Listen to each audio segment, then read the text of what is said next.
இன்னல் ஹம்துலில்லாஹ். அன்பிற்குரிய சகோதர சகோதரிகளே, இன்னும் சில மாதங்களில், சரியாக சொன்னால் மே மாதம் தமிழக சட்டமன்ற தேர்தல் நடைபெற இருக்கிறது. மக்களிடத்தில் ஓட்டுகளை சேகரிக்கக்கூடியவர்கள் தங்களுடைய உண்மை முகத்தை காட்டிவிட்டார்கள் என்பதற்கு பல சம்பவங்கள் ஆதாரம். யாரை நஞ்சாக வெறுத்தார்களோ, யாரை எதிரிகளாக நினைத்து கொண்டிருந்தார்களோ அவர்களுடைய கட்டிடம் சீல் வைக்கப்படுகிறது என்ற உடனே தங்களுடைய அரசியல்வாதி கோலத்தோடு பலர் ஒன்று கூடி ஆதரவு என்ற பெயரால் ஓலக்குரல் எழுப்பியதையெல்லாம் கண்முன்னே பார்த்து கொண்டிருக்கிறோம். இது ஒரு புறம் இருக்க, ஜமாத்துல் உலமா போன்றவர்கள் எல்லாம் தமிழகத்தில் இருக்கக்கூடிய ஒட்டுமொத்த இஸ்லாமிய இயக்கங்களும் இஸ்லாமிய கட்சிகளும் ஒன்று சேர வேண்டும், நாம் தனி அணியாக நிற்க வேண்டும், அதன் மூலம் நம்முடைய பலத்தை நிரூபிக்க வேண்டும், இப்படியெல்லாம் கங்கணம் கட்டி கொண்டு பல முயற்சிகளை செய்து கொண்டிருக்கிறார்கள். அன்பானவர்களே, அல்லாஹ் நமக்கு கொடுத்திருக்கக்கூடிய தெளிவான அறிவை வைத்து இதுவெல்லாம் சாத்தியமா என்று யோசிக்க வேண்டும். திமுகவுடைய சிறுபான்மை பிரிவாகவே மாறி போன இந்திய யூனியன் முஸ்லீம் லீக் சற்றேறக்குறைய 16-17 ஆண்டுகளுக்கு முன்னால் ஒரு கூட்டத்திலே கருணாநிதி உயிரோடு இருக்கும் பொழுது அவரை வைத்துக் கொண்டு இந்திய யூனியன் முஸ்லீம் லீக் தலைவர் காதர் மொய்தீன் சொன்னார், திருக்குரான் வசனங்களுக்கு தலைவர் கருணாநிதி தரக்கூடிய விளக்கத்தை போன்று வேறு எந்த அறிஞராலும் விளக்கம் தர முடியாது. அதற்கு பிறகு ஒரு மேடையிலே சொன்னார், இஸ்லாமிய கடமைகள் 5 என்று நீங்கள் தவறாக புரிந்து வைத்திருக்கிறீர்கள். இஸ்லாத்தின் கடமைகள் 6: தொழுகை, நோன்பு, ஜக்காத்து, ஹஜ்ஜு, ஈமான். அதுக்கு பிறகு ஒரு கடமை இருக்கிறது, திமுகவுக்கு வாக்களிப்பது என்று சொன்னார். வெட்கம், மானம், சூடு, சொரணை அனைத்தையும் தொலைத்து விட்டு நேற்று மாலை முரசிலே வந்திருக்கிறது, நபிகள் நாயகத்திற்கு அடுத்து உலகத்துல சிறந்த தலைவர் ஒருவர் இருக்கிறார் என்றால் அவர் மு.க. ஸ்டாலின் மட்டும்தான். இப்படிப்பட்டவர்களை நம்பி இஸ்லாமிய சமூகம் பின் சென்றால் அடகு வைத்து விட்டு குளிர் காய்வார்கள், நிம்மதி அடைவார்கள். அது ஒரு புறம். இவங்க வாதப்படி ஒட்டுமொத்த இஸ்லாமியர்களும் சேர்ந்து இன்னாருக்குத்தான் வாக்களிப்போம் அல்லது இஸ்லாமிய சமூக பிரதிநிதிகளை தேர்தலில் நிறுத்துவோம் என்று முடிவு செய்தால் கூட தமிழகத்தில் இருக்கக்கூடிய 234 தொகுதிகளில் எந்த ஒரு தொகுதியிலுமே ஒட்டுமொத்த முஸ்லீம்கள் எல்லாம் சேர்ந்து ஒரு வாக்கு கூட சிந்தாம செதறாம வாக்களித்தாலும் ஒரே ஒரு தொகுதியில கூட ஒரு இஸ்லாமியர்கள் முடிவு செய்யக்கூடிய பிரதிநிதியை கொண்டு வர முடியாது.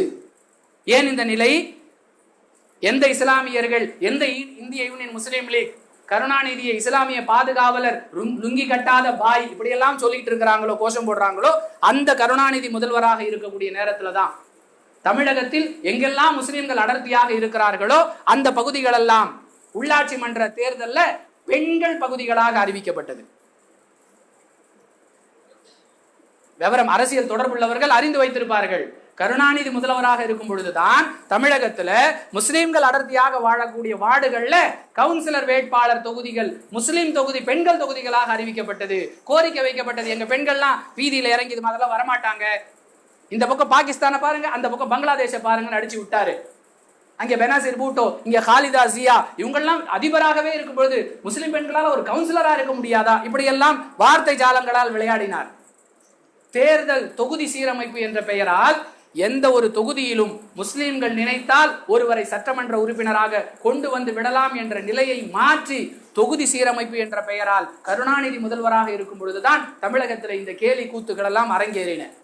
அதனால் யாருக்கு யார் விருப்பமோ அவங்கவுங்க பகுதிகளை, அவங்கவுங்க தொகுதிகளை வைத்து வாக்களிக்கலாம் என்று முடிவெடுத்தால் அது ஒரு வகையில் நியாயம். அதையும் கடந்து எதுவரை இந்த இவிஎம், எலக்ட்ரானிக் ஓட்டிங் மிஷின் முறை ஒழிக்கப்படுகிறதோ அதுவரை ஜனநாயக தேர்தலை நாம் ஒருபோதும் சந்திக்க முடியாது என்று ஒருவர் புரிந்து கொண்டார் என்றால் அது மிகச்சிறந்த முடிவு.